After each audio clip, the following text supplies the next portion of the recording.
Olá mundo, Rafa por aqui. Você não tá estranhando, mais um episódio que a gente extraiu ali a parte técnica do nosso Coda Mais Fala. Então, como você já sabe, a gente tem o nosso episódio, né? Se você quiser assistir, eu vou deixar o link aqui em cima para você assistir o episódio inteiro. Ou se você só quer ver a parte da codificação, como que ficou todo o processo desse episódio, já segue aí que a gente vai deixar aqui a trilha, tá bom? Só fazendo esse aviso antes de começar o episódio. Vejo vocês no episódio e valeu! Fala galerinha, voltamos, agora já estamos posicionados eu e a Feira aqui, bora codar, né? Bora. Cara, pra gente fazer um algoritmo legal, falamos muito de lógica e por que não a gente treinar um pouquinho a lógica, né? Sair um pouquinho da caixa de feature e falar sobre algoritmo. A gente escolheu algumas coisas legais, obviamente vai ser em Java, porque temos 2 javeiros aqui, não teria por que ser diferente. Mas a ideia é a gente trazer um algoritmo que trabalhe bem a lógica de vocês. Então a gente vai apresentar o problema primeiro, inclusive a gente vai apresentar as referências, e depois a gente vai mostrar como que a gente faz e o que precisa para executar, beleza? Então o algoritmo que a gente pegou aqui, né, Fê, é o algoritmo de Bubble Sort. Se vocês pegarem aí, inclusive tem Wikipedia, tem uma série de referências e tudo mais, acho que vale a gente começar aqui, depois eu passo o desenho do Wikipedia, eu acho que ele faz bastante referência. Qual que é a ideia do Bubble Sort? Quer explicar? Quer dar Pode ser, pode ser. Vou dar um inicialzinho assim. Então, o Bubble Sort, ele é um algoritmo de ordenação. Então, a gente tem ali uma casa de algoritmos de ordenação, como o Quicksort, Merge Sort, e o Bubble Sort está ali do lado deles. E a técnica que o Bubble Sort usa para fazer essa ordenação é através de como se fosse bubbles mesmo, né? Bolhas, que a gente vai mudando as bolhas de lugar. Então, cada bolha seria um número dentro do array, e a gente vai fazer comparações entre esses números, e caso um número seja maior que o outro, a gente vai inverter eles de posição. E a gente vai fazendo isso num loop até que a gente tenha todo o array ordenado ali, né, como resultado. Ah, mas Fê, por que a gente vai aprender um algoritmo se quando eu dou um order lá do string ele já faz? Porque você, jovem padawan, precisa saber as coisas que acontecem por trás, né? Exatamente. É essa a ideia. Então, assim, a gente vai mostrar para vocês o algoritmo de que o que o string do Java, por exemplo, faz por trás. E não existe só o Bubble Sort, existe o Quicksort. É legal vocês também saberem que existem várias formas de ordenação e cada uma delas tem um motivo diferente para ser executado. Quando que eu uso o Bubble Sort? Aí é legal vocês aumentarem um pouquinho do estudo, que é quando você tem uma diferença pequena entre as variáveis, vale mais a pena usar o Bubble Sort porque ele compara dos maiores. Quando você tem diferenças muito grandes, ele pode ficar lento, e aí o Quicksort pode ser uma outra opção. Então essa é a ideia, tá? É, outro estudo aí já pra galera também, que é a complexidade de algoritmos, inclusive, né? hein, se vocês gostaram, manda pra gente, ó, vou dar a boa. Quem fizer aqui, quiser depois fazer o algoritmo de Quicksort e comparar os dois, quiser fazer uma análise e mandar pra gente o Git, eu dou uma mentoria de graça aí de tecnologia. Ó. Boa. Aí, ó, só colar, não tem nem desculpa.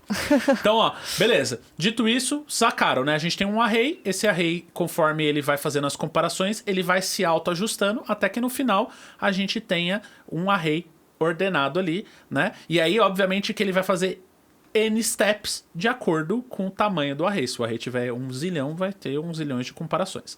No Wikipedia, ele faz um desenho, né? Ele explica um pouquinho, depois vocês podem pegar, vou deixar esse link aqui pra vocês. Mas eu achei legal trazer esse desenho do Wikipedia, porque olha aqui, ele pega as posições e ele mostra como que elas vão ficar no final. Então, ó, aqui na primeira ele tava aqui. Aí quando rodou a segunda vez, ele comparou e jogou pra cá. Ele foi alterando os valores até que o azul comparasse com o primeiro, ele não era menor que o primeiro, e aí ele ficou na segunda posição. Roxo, mesma coisa, o roxo é o menor valor, olha aqui que legal. Ele foi subindo até ficar, e aí automaticamente ele foi identificando, assim como esse é o maior valor, ele só sofreu uma comparação. Sim, que é a comparação inicial. Bem legal, né? Então, não tem muito erro aqui, mas é para vocês pegarem a lógica, tá bom? Então, agora que a gente já sabe o que a gente vai fazer, bora pro código. Podemos usar IntelliJ, podemos usar Eclipse, podemos usar o que vocês quiserem, mas no final das contas eu vou facilitar que a gente vai usar o VS Code. O que eu preciso ter para funcionar no VS Code? Para esse exercício, vou abrir o terminal, a gente precisa de 2 coisas. Primeira coisa, dar um Java -version e saber se você tem o Java na linha de comando. Eu tenho o Java aqui. Se você não tem, vai lá no Java, lá na Oracle, lá, baixa o download, faz o cadastrinho, instala a SE ou a JDK, no que for melhor para você, e aí você já tem o Java. Ou seja, primeiro pré-rec, temos o Java para ser rodado. Boa. Segundo pré-rec, a gente precisa ter uma extensão. Eu vou usar uma extensão que eu gosto bastante, que é a Code Runner. Para quem não sabe, essa extensão, ela serve para que você possa executar vários tipos de executáveis. Ó, então C, C++, Java, JavaScript, PHP, qualquer um deles você consegue dar uma instalação. Então você vem aqui, ele vai criar um recurso bem legal no nosso código, que é de poder dar um play. Certo? Dito isso, a gente já tem agora, né, o mínimo que a gente precisa para funcionar. Vamos começar o projeto. Então eu vou criar um folder. Então vamos partir do começo, né? Vocês sabem que o Rafa é o chato da organização. Então eu vou dentro da minha pastinha aqui onde fica todos os projetos do Git, todas as aulas da Devaria. Como vocês podem ver, tem bastante aula. E a gente vai criar aqui o projeto Keeper Bubble. Acho legal, se você quiser depois, Fê, eu posso passar isso e você pode subir no seu GitHub também para mostrar pro pessoal, fazer um link ali, tá? Acho legal. Então, pastinha. Nesse caso, a gente não vai usar Maven, a gente não vai usar nada porque, cara, é um código pura e simplesmente. Lembra que o foco aqui é algoritmo, não framework, não controle de versionamento e tudo mais. Beleza. Primeira coisa que a gente já fez é isso. Eu já vou abrir um terminal novo e já vou dar um git init aqui pra gente já começar aqui com um projetinho, ó. Ele já vai ter pelo menos ali pra quando a gente for subir. Essa pastinha já tá pra gente poder comitar. Beleza. Agora a gente vai criar o nosso projeto, né? Vai criar nosso arquivo. A gente pode chamar como quiser, mas a gente chamou ele aqui de Bubble Sort, porque é o que a gente quer fazer, né? Exatamente. De novo, Design Patterns, né? Beleza, tá aqui nenhuma novidade, certo? Vamos começar pelo código. É uma classe Java, então tá aqui nenhuma novidade, né? Então a gente vai dar um public class aqui. Ela precisa ter o mesmo nome, certo? Então Sim. Bubble Sort para que o main ali funcione, né? Então a gente começa por aqui. Você é do time chave na frente do nome ou chave aqui embaixo? Porque a galera do C# gosta de fazer isso aqui. Não, eu gosto de como tava. Exatamente, então tá bom. Então estamos alinhados, tá? E aí, como uma boa classe, para quem nunca programou Java, né? O Java, por ele ser uma linguagem altamente orientada a objetos, ela só funciona através de classes. Então eu preciso ter uma classe, mesmo que seja para ter um executável. E essa classe, ela precisa, para ser um executável, ela precisa ter uma função main, certo? Que recebe um argumento, uma lista de argumentos que é o que vai ser passado na linha de comando, tá? Então a gente tem aqui args, certo? Inclusive nas versões mais novas do Java já não precisa mais passar isso. É isso aí, você só vai lá e executa, você não precisa nem da classe, né? Você só executa o main ali, né? É. Melhoraram, né? Isso é outra coisa legal do Kotlin, né? Tanto o Java na versão 22 quanto no Kotlin ali, você tem a opção de não precisar de uma classe para dar um main. Isso já melhora o código muitas vezes, tá? Tô fazendo isso porque muita gente tem Java 7, 8, 11 ali, às vezes 17, então talvez não tenha essa opção. Sim. Beleza. Dito isso, se a gente só fizer isso aqui, ó, pra gente testar pra ver se tá funcionando, lembra que eu falei do Code Runner, nosso melhor amigo? Se a gente clicar aqui no Code Runner, ele já tem que executar, mesmo que não faça nada. Opa! Lembrando que Java é uma linguagem compilada e interpretada. Toda vez que a gente rodar, ele gera um .class, tá? Posso agora... Eu sei que eu já vou firular aqui, mas eu vou criar um git ignore, tá? Porque eu não quero... Não tem jeito. A gente é chato e quer fazer as coisas direitinho, né? Git ignore. Então, enquanto tu cria o git ignore aí, você explicar pra galera o que é essa .class, né? Quando a gente vai executar uma aplicação Java, primeiro ele compila, né, para um código intermediário, que seria o que está ali na .class, e quando a gente vai executar, a JVM executa aquele .class. Perfeito. Então, aquele .class é o código intermediário, que seria um código de máquina feito exclusivamente para rodar na JVM. Tanto que você não consegue ver aqui, né? Ele fala aqui, ó, cara, eu não consigo ler isso aqui, ele está encodificado, você quer ver de qualquer forma? Aí quando você vê, vem a sopa de letrinha aqui, né? Ele vai te dar uma série de coisas aqui binárias. Ah, mas por que que o Java faz isso? Acho que é legal a gente trazer isso, porque pode ter pessoas muito iniciantes aqui. Por que que o Java faz isso e por que que isso pode ser uma vantagem comparada com o JavaScript? Porque o JavaScript ele só vai saber que tem um problema no código na hora que você executa. Ou seja, você está lá em produção e dá pau. Exatamente. E não me parece algo bom, né? Aqui, pelo fato de você ter um compilador, se por um acaso eu esqueci uma chave, no JavaScript a gente só ia saber desse problema lá em produção. Quando estivesse rodando. E aqui ele não compila. Você vai ver que se eu rodasse o Code Runner de novo, a gente teria um problema, certo? Então essa é a sacada da linguagem ser compilada e interpretada. Beleza, vamos começar. Como a gente sabe, o começo dos primórdios do nosso trabalho é que a gente precisa ter um array. Então a gente vai ter o nosso array aqui, certo? Esse array vai ter algum tamanho, certo? A gente pode colocar as variáveis que a gente quer. Vamos colocar aqui qualquer coisa, que vai dando números aí, Fê. 12, 35, 45, 50... Ah, eu tô colocando ordenado. Opa, 2. E 99. Tá. Pra gente ter... Esse aqui por último não, vou jogar esse aqui pro primeiro pra gente ver a mágica acontecer. Boa. Beleza. Então temos um array aqui. Esse array tá completamente desordenado, porque a gente tá tão orientado que a gente já tava dando a resposta, mas é isso, tá? E aí, o que a gente precisa fazer? A gente tem duas coisas. Eu vou criar uma função que vai receber o nosso array e vai efetivamente ordenar ele. Só que, pra gente trabalhar a orientação a objeto, eu não quero efetivamente só pegar aqui o nosso array e já printar, porque são responsabilidades diferentes. Aqui é importante a gente falar de boas práticas. Qual que é a semântica deste método? Ele vai ordenar. Se ele vai ordenar, ele não printa. Então, se ele não printa, eu preciso ter um outro método. Então, aqui eu vou usar um sysout aqui. .println. E aqui, legal, Rafa, se você estivesse usando IntelliJ, ele ia fazer tudo isso para você. A intenção aqui é justamente a gente mostrar como que a gente está acostumado, né? Por mais que a gente já programa há muito tempo, da gente conseguir fazer as coisas aqui na mão, tá? Inclusive, como eu vou usar o sysout, eu preciso importar aqui, tá? Import system, se eu não me engano. Deixa eu só lembrar. Verdade, tinha até esquecido disso. Java aponta eu. Meu Deus. Quanto tempo que eu não importo isso? Mas é legal, mostra pra você ver como é que a gente fica limitado à IDE, né? Tudo bem que isso é uma coisa que a gente não precisa decorar, mas como a gente tá ensinando um código para iniciantes, a gente lembrar que ia dar pau isso aqui, por quê? Porque ele tá usando algo do Java que a gente precisa importar aqui, tá? Beleza. Dito isso, a gente já fez a primeira função, embora ela não existe ainda, e depois na sequência a gente precisa também fazer a função que vai dar o print array, passando o array aqui. Tá aqui tudo certo. Então a gente tem nosso executor, ele tá bem simples. A gente cria um array, pede para ordenar e printa o resultado. Até aqui nenhuma novidade. Vamos para começar a fazer os dois métodos agora, pelo menos se a gente rodar agora a compilação. Olha aqui a nossa JVM salvando a nossa vida. Por quê? Porque esses dois métodos não existem, tá? Vamos começar agora a fazer a nossa brincadeira. A primeira brincadeira, a gente vai criar eles e aqui tem uma sacada importante. Se a gente não colocar esses métodos estáticos, a gente vai ter um problema. Por quê? Porque a gente está rodando um método estático e aí a gente está executando um método não estático dentro do estático. Rafa, Fê, que doideira é essa? Quer explicar? Sim, quando a gente está executando um método estático, ele não tem a referência de objeto, então ele não pertence a uma instância, sabe? Ele é só um método solto ali dentro da classe que ele consegue ser executado de forma independente. Então, se eu tentar executar um método que não é estático dentro de um método estático, ele vai tentar acessar aquele método e ele não existe porque aquele método ele não está numa instância.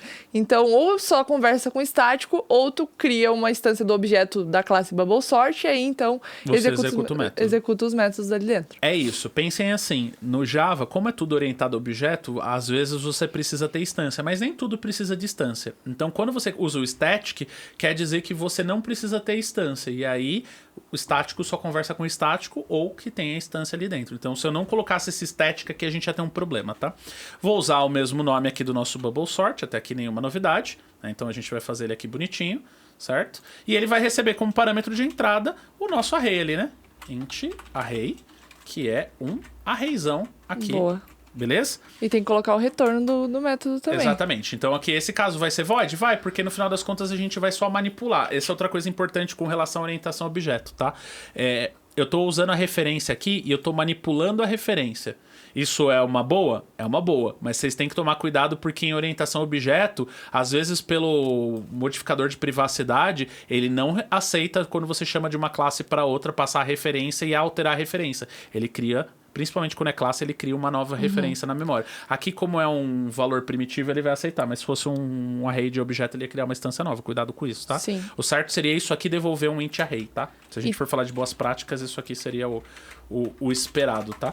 E tem que ver se é isso que tu quer mesmo, né? Alterar a referência, porque isso causa efeito colateral no nosso código. Às vezes a gente chama um método, não estava esperando que ele alterasse a referência... ou da origem ali, né, ele acaba alterando. E isso pode causar um comportamento que a gente não estava esperando. Exatamente. Então, beleza. O que a gente precisa para fazer essa controlação? Como que ele faz essa comparação, tá? Então, a gente vai criar agora algumas variáveis. A primeira variável, a gente pode chamar, mas lembra da semântica, tá? Eu vou chamar aqui de first, porque justamente ele é o primeiro objeto. Então, eu sempre vou comparar o primeiro com o segundo, tá? Então, primeiro e segundo para fazer sentido aqui pra gente. Então, eu vou ter o first, o second, e aí, por último, eu vou criar um temp. Por que é esse temp? Para eu guardar o valor temporário da comparação. Então, eu vou comparar o primeiro com o segundo. Qual deles for maior, eu guardo no temporário. Então, a gente vai fazer essa lógica aqui o tempo todo, tá? E, por último, a gente vai ter também um controlador aqui para saber se já foi feito o swap. Porque lembra do desenho aqui, ó? o final das contas, a ideia é sempre controlar o swap. Se eu fiz o swap, eu fiz o meu trabalho. Então, ó, compara primeiro com o segundo, swap. Compara segundo com o terceiro, não swap. Compara terceiro com o quarto, swap. Ou seja, a gente precisa controlar se fez o swapped ou não, tá? Tendo feito o swapped, eu posso passar para o próximo número. Se eu ainda não fiz, eu continuo comparando esse número até encontrar o que seja maior que ele. Perfeito. Então, beleza. Dito isso, agora a gente começa a brincadeira. Então, no final das contas, é uma interação de array. Então, o que a gente vai fazer aqui? A gente vai pegar aqui e vai iniciar o nosso first igual a 0. Então, o nosso first vai ser, nesse primeiro momento, ele é 0, certo? E ele vai ser igual ao tamanho do nosso array, porque afinal de contas, né? O nosso first tem que ser menor aqui pra gente percorrer o array todo, né? Então, vai ser menor que o nosso array ponto length aqui, Length. Eu sempre fico na dúvida. Quando é. Por que a dúvida aqui? Porque quando é map, quando é objeto, quando é o do objeto list, é size. Então, fiquei na dúvida aqui, mas não foi. E aqui, tudo certinho. Então, beleza. E aí, na sequência, o que a gente vai fazer? A gente vai incrementar o nosso first. Então, toda vez que a gente executar aqui, a gente vai incrementar o nosso first. Para passar para o próximo item do array. Beleza. Como um bom controle, toda vez que começa a percorrer, eu preciso deixar o meu swiped para falso, né? Para eu começar, para eu zerar o valor dele, porque na última ele virou true, então eu preciso sempre iniciar zerando. E aí agora eu vou fazer o mesmo for que a gente fez aqui, ó. Vou até copiar, né? Agora a gente não vai ficar perdendo tempo. Vou copiar, só que agora a gente não vai testar o primeiro. Quem que a gente vai testar? O segundo. Então agora a gente vai pegar o segundo aqui, certo? E o segundo, a gente vai fazer muito parecido com isso, né? Ele vai checar aqui, só que ele vai ter um macete interessante. Ele vai pegar o tamanho do nosso length aqui, né? Então length menos 1, né? Eu acho que isso é pra gente não percorrer até o final. Isso é uma coisa importante porque aqui é o tamanho do...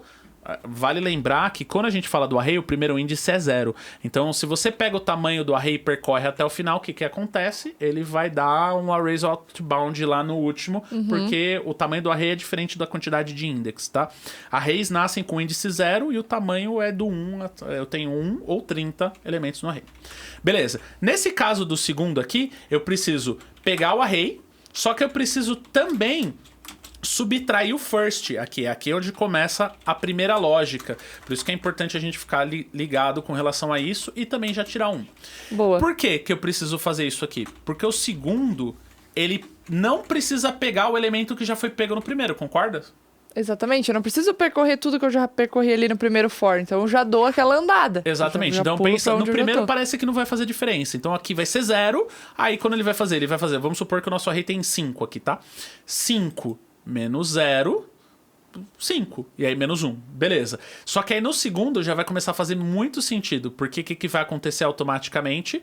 Ele vai pegar, quando aqui for 1, ele vai fazer assim, 5 menos 1, menos 1. Ele já vai pegar pra frente do onde tá o nosso carinha. Faz todo sentido, né? Vai começar... Não faz sentido. Se eu tivesse uma lista, eu poderia pegar o primeiro e o segundo. Como a gente tá fazendo na raiz, usando os fors aqui, eu sempre tenho que pegar o próximo índice, porque eu tô usando o mesmo array. Eu não tô usando dois arrays diferentes, né? Boa. Tô usando o mesmo array aqui, tá? E volta lá na imagem do Wikipedia, acho que é legal. Do Wikipedia não, é aquela... Qualquer uma delas, Essa né? aí, olha só, quando a gente faz o primeiro for de swap, a gente colocou o número maior de todos lá pro final. Então, na nossa primeira rodada do for, a gente vai ver o maior número do nosso array e vai colocar ele lá pro final. Então, agora, quando eu for passar pra segunda rodada do for, entendeu? Eu não preciso mais ver olhar o primeiro. Porque eu já coloquei ele lá no lugar dele. Então, Exatamente. aquele lá eu já sei que ele tá no lugar dele.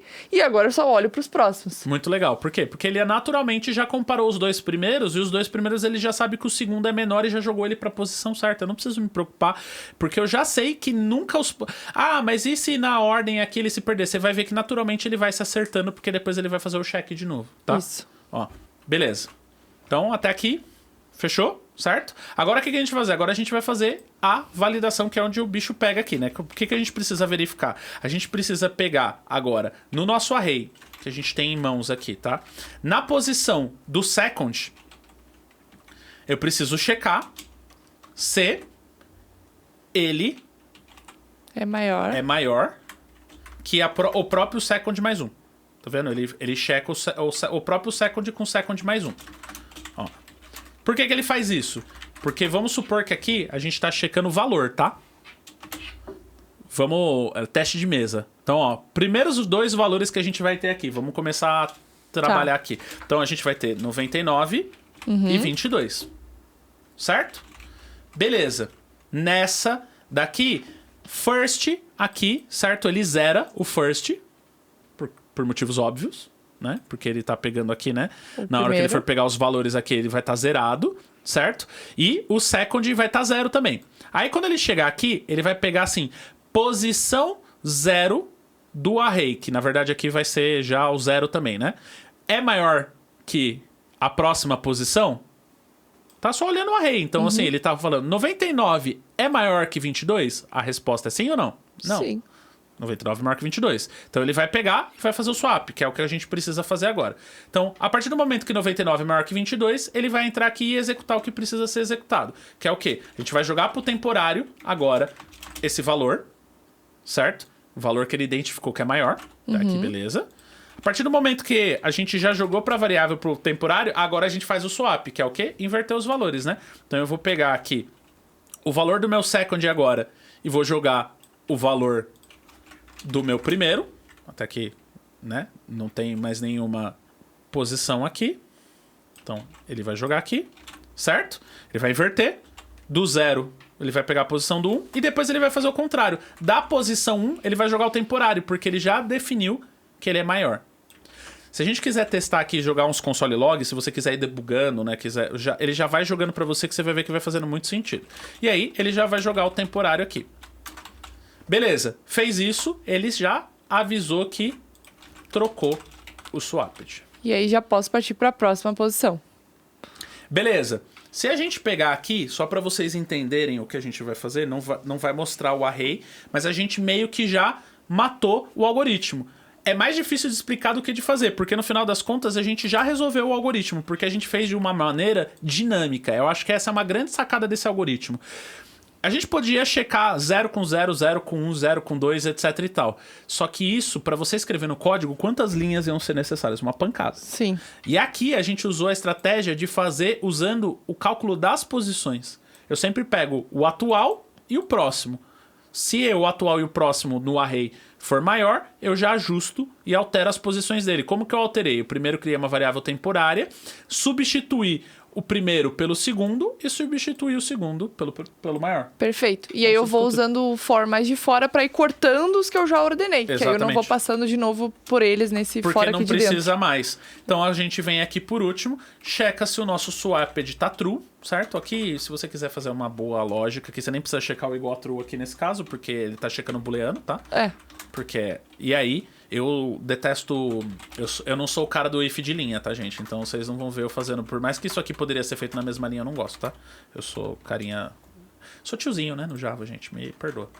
Então, com isso a gente já resolveu o algoritmo. Se a gente só testasse aqui, ele já tá funcionando. Só que não vai imprimir nada, né? Essa é a questão. Agora, só pra gente fechar aqui, vocês vão ver que eu vou usar uma lógica muito parecida, mas que vai salvar a gente aqui. Vou fazer o segundo método, que vai ser o que printa. Que recebe a mesma coisa. Ele recebe o mesmo array. Inclusive eu vou me beneficiar aqui, ó. Vou copiar daqui pra frente, porque a gente vai fazer esse for pra mostrar o que tá acontecendo ali, né? Então ó, a gente vai pegar aqui, certo? A gente vai pegar aqui o print array.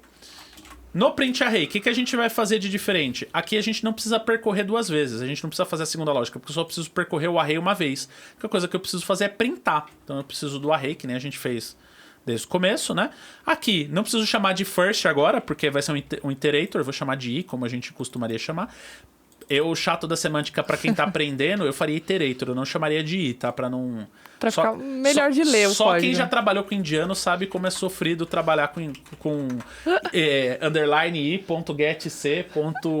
@a. Então, eu sou o cara da semântica nesse ponto. Beleza, deu certo. O que a gente vai fazer? A gente vai fazer um sysout da mesma formato que a gente fez, só que agora imprimindo aquilo que a gente tá percorrendo aqui, que nada mais é que o nosso próprio valor que a gente quer, que é o valor do array. Então, o que a gente vai imprimir aqui nesse cara? A gente vai imprimir o array na posição i, certo? Tão simples quanto isso. E aí, se a gente quiser aqui colocar uma vírgula, alguma coisa do tipo para facilitar um espaço aqui, só para ficar mais bonitinho. Isso. Pronto. E terminamos o nosso algoritmo. parece mais complexo do que é. Mas depois que vocês entendem a lógica, a hora que vocês debugarem, vocês vão ver que vai fazer muito sentido. A gente só usou um pouco de generics aqui, né? A gente foi um pouco mais genérico para pegar as posições do array. Vamos testar? Ó, olha como tá o nosso array aqui. Vamos ver se a gente não comeu nenhuma bola. 99, 22, 65, 12, 35, 45, 2. Tá. Vamos ver se ele funcionou, se ele ordenou todos eles nas posições certas. Vamos rodar. Ó, peraí. Ah, faltou o return type. No segundo aqui faltou void, né? E lá no primeiro também, eu acho. Acho que a gente esqueceu de colocar. Ah, não, deixei sem. Aí a gente ficou conversando. A gente falou do retorno de colocar o... da conferência ali, ó. Olha, no final das contas, ele fez, só que ele matou 2, né? Ele deu uma comida de bola aí, vamos ver. Vamos entender o que ele comeu de bola aqui, e é legal da gente testar. Então, ele tá comparando, só que ele tá comparando sem voltar desde o começo. Essa que é a questão, ó. Ele ajustou, ele tá só fazendo assim. Eu já saquei qual que é a do algoritmo aqui, ó. Ele até fez o sorted aqui, só que ele provavelmente... primeiro que ele não olhou o último. Ó, eu acho que o 2 não entrou na conta. E segundo, que ele só fez 4 e os outros 2 aqui, ó, ficaram no final, tá vendo? Uhum. Então esses aqui não mudaram. Aqui ele ordenou até certo, tá? Que tem alguma coisa ali no nosso break, talvez. Vamos ver se eu não...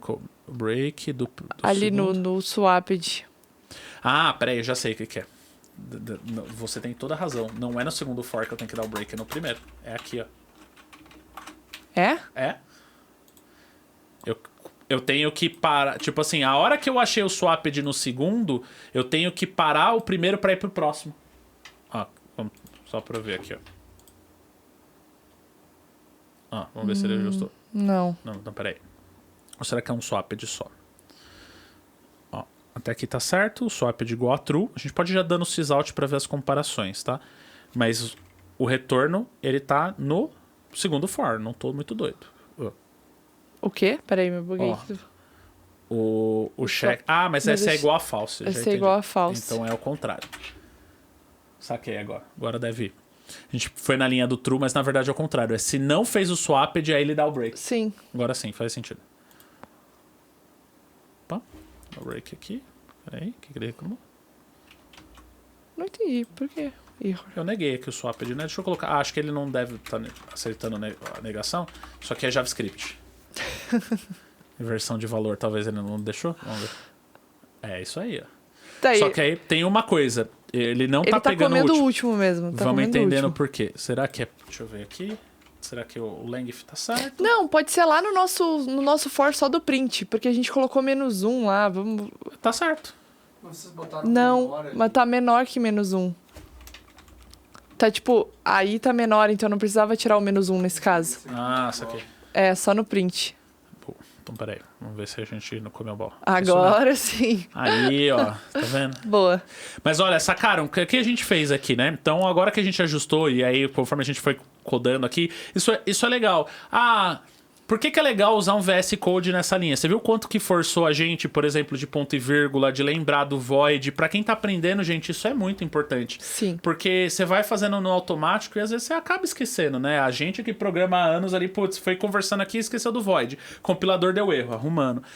Eu gosto, às vezes, de pegar na mão, mesmo do zero, porque isso força a gente a ir ali nas camadinhas de erro e testar. Então, olha que legal. A hora que a gente fez aqui, agora ele tá fazendo toda a ordenação, printando a ordenação ali, né, certinha, né? Nesse caso, ele realmente está printando certinho. E ele já está fazendo o swap de uma forma dinâmica. Eu posso aumentar isso aqui para quanto eu quiser. Que o nosso algoritmo vai sempre funcionar. Por quê? Porque a gente não ficou checando de uma forma fixa. A gente deixou usando os arrays aqui dinâmicos. Vamos rodar de novo? Vamos ver se eu fiz certo. Opa, peraí que eu acho que faltou uma vírgula ali. A gente deixou o 99 em algum lugar. Será que é um comentário? Deixa eu ver. Em algum lugar eu coloquei o comentário e ficou. Ou eu não salvei, peraí. Não. Ah, não, peraí. Acho que é o tamanho aqui. Deixa eu ver. Ah, pode ser o tamanho. Isso aí. Boa. Viu porque é legal a gente ir se testando? Por teste de mesa, uma parada que a gente tava conversando antes aqui. O int, ele tem uma limitação de 1024, né? Ele tem a limitação de tamanho ali. Então, você não é um big int, né? Então, ali, por isso que quando eu coloquei ali naquele número grande, ele não deixou. Mas percebam que, diferente do tamanho, ele ordenou. Exato. Missão cumprida? Missão cumprida. Curtiu? Muito. E viram que a gente foi na raça aqui, né? Inclusive os importes, hein? Sim, na raça. Sofrendo aqui. Sofrendo. Vou subir agora no nosso Git aqui pra gente já fechar, tá? Nesse caso eu não vou fazer linha de comando, né? Já fritei vocês demais. Vamos ser legal, vamos ser gentil nessa parte. Vou pegar essa pastinha aqui que a gente tava falando. Então, ó, dentro dos projetos Gits aqui da Devaria, você vai ver que a gente tem o projetinho que eu acabei de fazer com a Keeper aqui. Vou selecionar ele. Vou adicionar o repositório, vocês vão ver que tem um git ignore e o bubble sort. Tão simples quanto isso, certo? Boa. Initial commit. Vou commitar aqui na master e vou publicar lá na Devaria oficial. Então, como você acha, github.com/devarinha-oficial vai estar com o projeto feito da Keeper, tá bom? Não vai ter readme nem nada, porque o mais importante aqui é o algoritmo, tá? Boa. Fer, amei. Obrigado de verdade por vocês terem aguentado até esse horário. Ficaram até tarde, os meninos com fome aqui. Nós fizemos um baita do algoritmo. E então, vocês têm que dar um like aí, tá bom? Vejo vocês no próximo episódio. Sigam a Fer. E é nóis. Valeu. Valeu.